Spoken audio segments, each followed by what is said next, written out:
Hello and welcome to video 2 in my mini-series, The Scotland Diaries.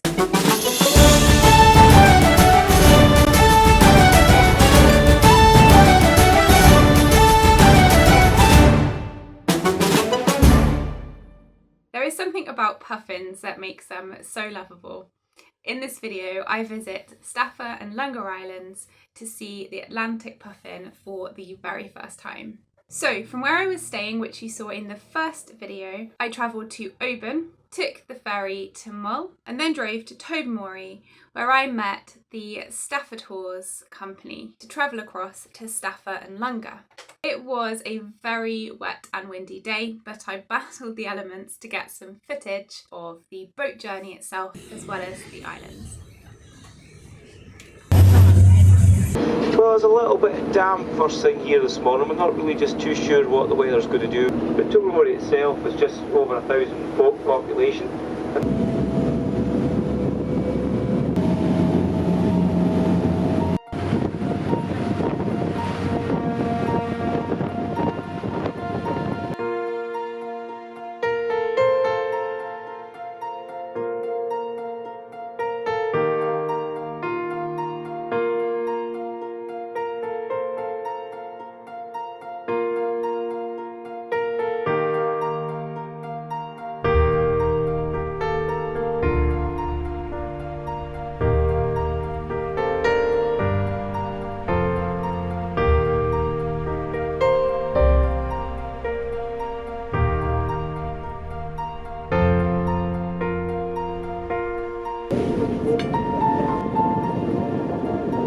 Staffa Island is famous for Fingal's cave and its natural acoustics and unique geological formations.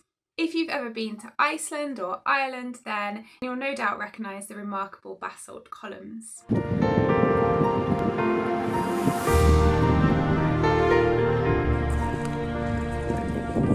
So I'm on Staffa Island and I've just had my first ever sighting of a puffin.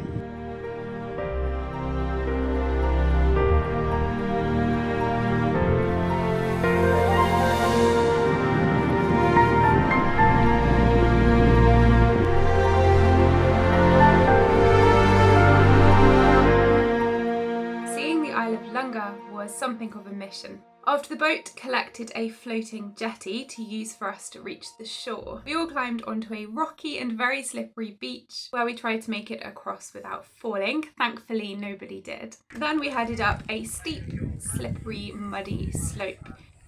I'm flagging this here just in case you're thinking of visiting Lunga Island and have accessibility requirements. It takes a good few minutes to get to and from where the puffins are, so it's worth just taking this into account when planning your time on the island. I imagine the trek would be a lot easier in drier weather though. It was all part of the adventure though and so worth it. There were puffins galore. These adorable little birds were busy preening and nesting, collecting all sorts of foliage and feathers to take down into their burrows.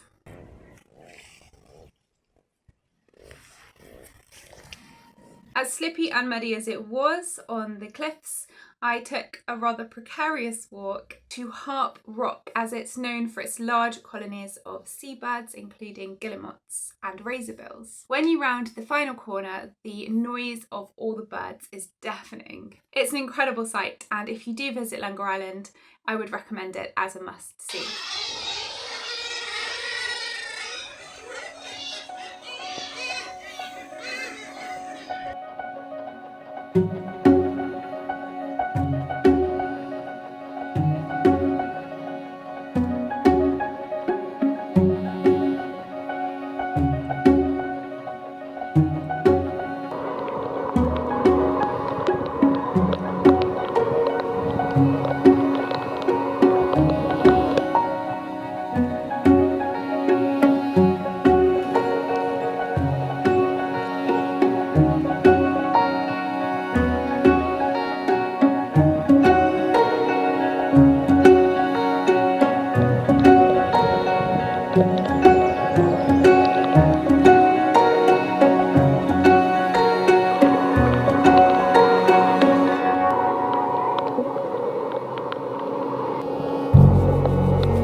These feathery little friends are known as sea parrots due to their brightly coloured beaks. They are short and stocky, about 12 inches in length, and have a wingspan of about 20 to 24 inches. I'm sure these captivating birds would put a smile on anyone's face, with their adorable antics and distinctive and charming gait.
So after a long, wet but wonderful day, I headed back to the cabin to dry off and get cosy with a mug of hot chocolate. In the next video, part 3 of this series, I travel to Mull and also go in search of golden eagles. I hope you enjoyed this video. Please don't forget to support my channel by liking, subscribing and hitting the notification bell. And I'll see you next time.